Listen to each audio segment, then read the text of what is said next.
Assalamualaikum warahmatullahi wabarakatuh. Yang terhormat Bapak Widodo Wuryanto selaku penguji pada seminar laporan aktualisasi pada kali ini, Bapak Subangkit selaku coach yang telah membimbing mulai dari merancang aktualisasi hingga laporan bisa tersusun, dan juga yang saya hormati Bapak Muhammad Mukhtar selaku mentor yang selama ini telah membimbing kami mulai dari penyusunan rancangan, pelaksanaan aktualisasi hingga pelaporan. Pada kali ini saya akan menyampaikan laporan aktualisasi yang berjudul penerapan interactive games untuk meningkatkan kemampuan merespon ungkapan-ungkapan bahasa Inggris pada siswa kelas 8 di SMP Negeri 2 Padang, Kabupaten Lumajang.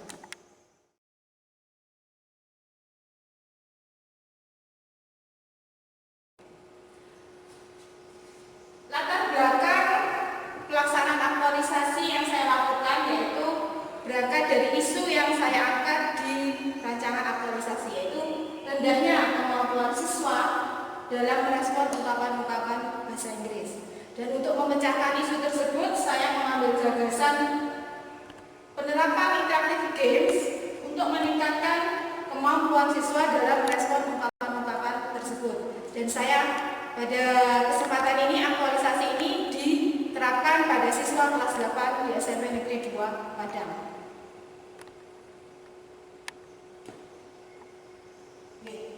Dan ini sejalan dengan pesan dari Bapak Menteri, Bapak Nadiem Makarim, bahwa mata pelajaran bahasa Inggris untuk jenjang SMP dan SMA lebih diarahkan untuk percakapan sebagai nanti modal siswa dalam mempelajari sumber ilmu dari luar negeri. Jadi ini kenapa pentingnya penerapan interactive games ini untuk meningkatkan kemampuan speaking siswa. Yang selama ini justru pembelajaran sebelumnya hanya menekankan pada kemampuan membaca.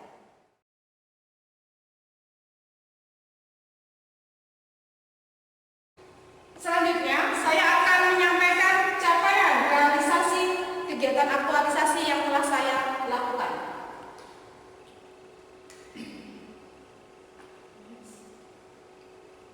Nah, di sini dalam rancangan kegiatan aktualisasi saya telah merancang 5 kegiatan. Meskipun pada pelaksanaannya dengan beberapa kendala yang terjadi karena keadaannya tidak memungkinkan, maka aktualisasi yang sesuai dengan rancangan hanya 3 kegiatan dari 5 kegiatan yang saya rancang. Kegiatan yang sesuai yaitu kegiatan pertama, merancang konsep pembelajaran dengan menerapkan interactive games. Kegiatan yang kedua, mempersiapkan pelaksanaan pembelajaran, dan di kegiatan ketiga, pelaksanaan pembelajaran tanpa penerapan games. Ketiganya ini sejalan dengan apa yang telah saya rancang di rancangan aktualisasi. Untuk kegiatan yang pertama, merancang konsep pembelajaran.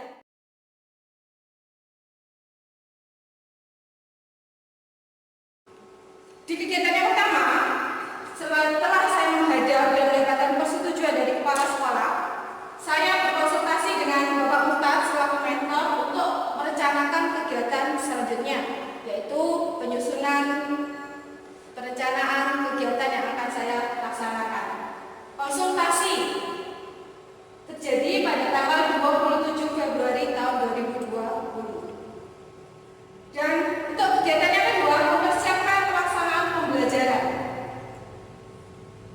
Ada beberapa tahapan kegiatan di kegiatan kedua ini. Yang pertama, menyusun rancangan pembelajaran.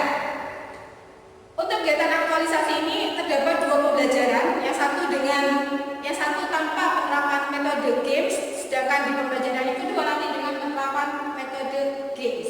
Jadi saya menyusun 2 rancangan pembelajaran, dan keduanya telah disetujui. Rancangan pelaksanaan pembelajaran ini, RPP ini disetujui pada tanggal 2 Maret.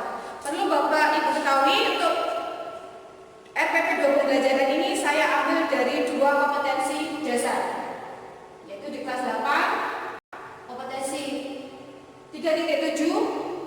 materi What Do You Do yang ini memfokuskan pada kemampuan siswa dalam merespon ungkapan, menanyakan kegiatan sebagai kegiatan rutin. Dan di RPP yang kedua dengan materi What Are You Doing yaitu memfokuskan pada kemampuan siswa dalam merespon ungkapan untuk menyatakan kejadian atau kegiatan yang sedang berlangsung. Setelah membuat RPP, saya mendesain media pembelajaran.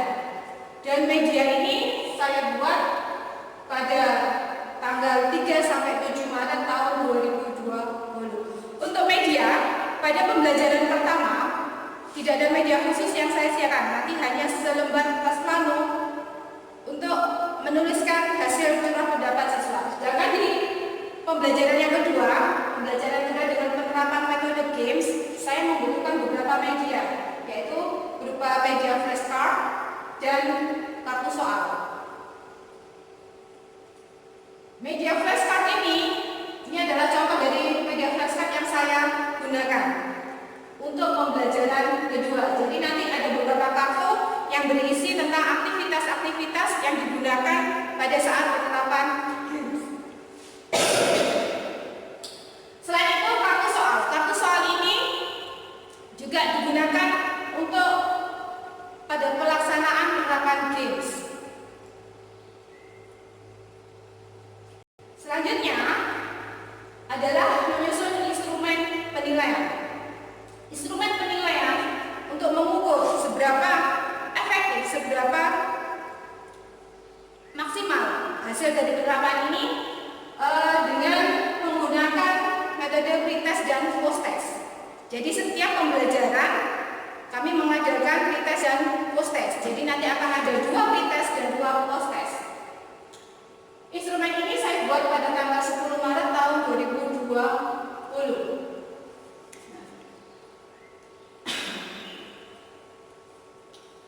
Kemudian kegiatan yang ketiga, pelaksanaan pembelajaran tanpa interaktif games. Ini ada pembelajaran yang pertama.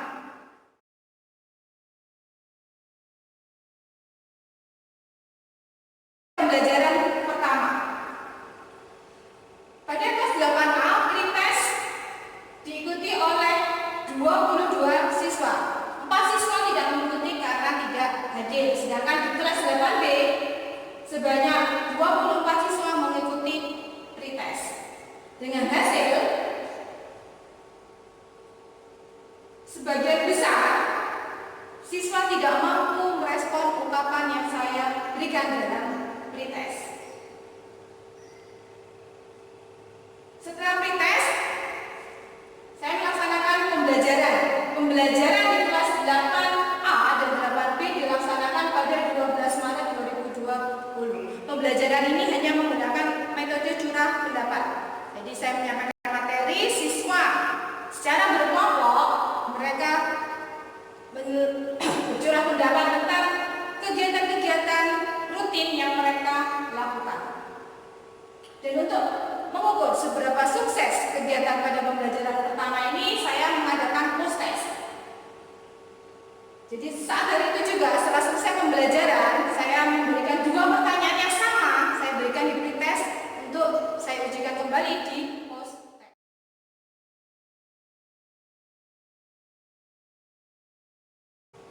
Nah, selanjutnya kita ke pembelajaran yang kedua.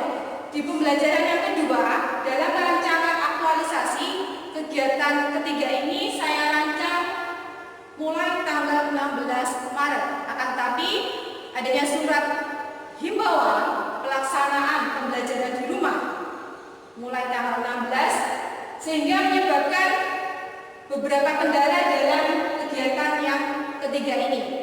Jadi ketika dirancangkan, saya merancang akan melaksanakan pembelajaran dengan interaktif games, tidak bisa saya laksanakan karena interaktif games membutuhkan tatap muka langsung dengan siswa. Karena pembelajaran daring, saya mengubah metode, bukan lagi penerapan interaktif games, saya ubah menjadi penerapan media video.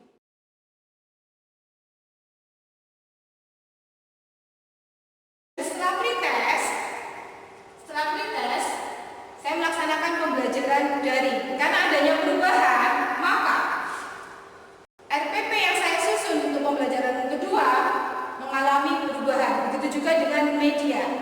media flashcard dan kartu soal tidak bisa saya terapkan dalam pembelajaran yang kedua ini. Saya menggunakan media video, TikTok, dan video yang lain sebagai media pembelajaran. Setelah saya susun, setelah saya buat media pembelajaran, setelah buat video, saya sampaikan materi tersebut lewat WhatsApp group. Kemudian saya beri penugasan kepada siswa-siswa untuk membuat video dengan materi what I'm doing. Mereka mendokumentasikan, mereka membuat video aktivitas yang mereka lakukan. Ini adalah bukti pembelajaran daring yang telah kami lakukan.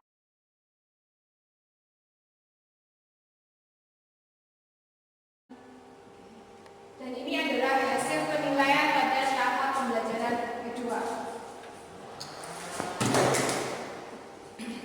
Sebanyak 85% siswa berhasil dalam kegiatan proses pada kelas 8A dan pada kelas 8B sebanyak 71%. Dan tahapan yang terakhir adalah evaluasi.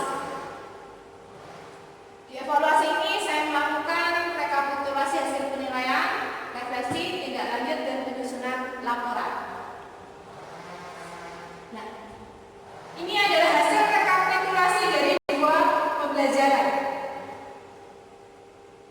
Pembelajaran yang pertama, bisa kita lihat antara unit pretest dan post-test mengalami peningkatan, tapi yang tidak terlalu signifikan. Sedangkan pada pembelajaran yang kedua, di 8A selisihnya 70%, sedangkan di 8B selisih antara pretest dan post-test banyak 54%. Jadi bisa disimpulkan bahwa pembelajaran dengan media video lebih efektif dibandingkan tanpa penerapan media video. Jadi bisa membuktikan hipotesa awal bahwa penerapan media video efektif sebagai gagasan pemecah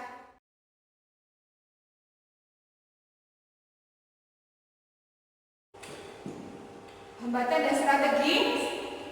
Hambatan yang utama yang saya alami yaitu adanya perubahan pembelajaran dari pembelajaran tatap muka langsung dengan pembelajaran daring, sehingga ini menyebabkan satu kegiatan yang mengalami perubahan. Tapi adanya kendala ini tetap memacu saya untuk melakukan terobosan baru untuk mengganti penerapan dan media yang saya gunakan.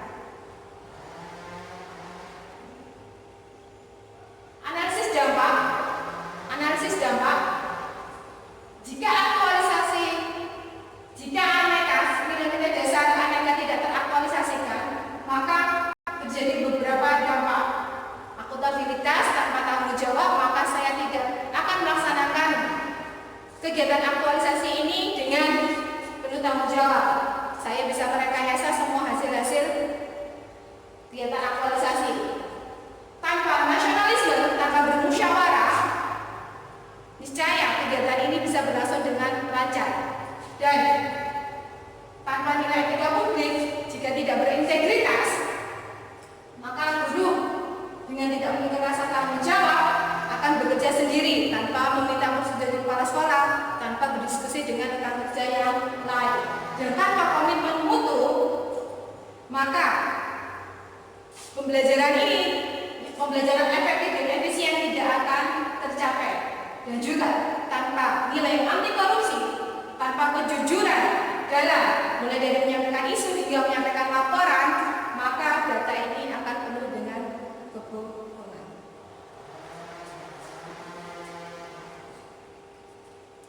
Oke, demikian penyampaian laporan aktualisasi dari saya. Apabila banyak kurangan, saya mohon maaf. Saya akhiri. Wassalamualaikum warahmatullahi wabarakatuh.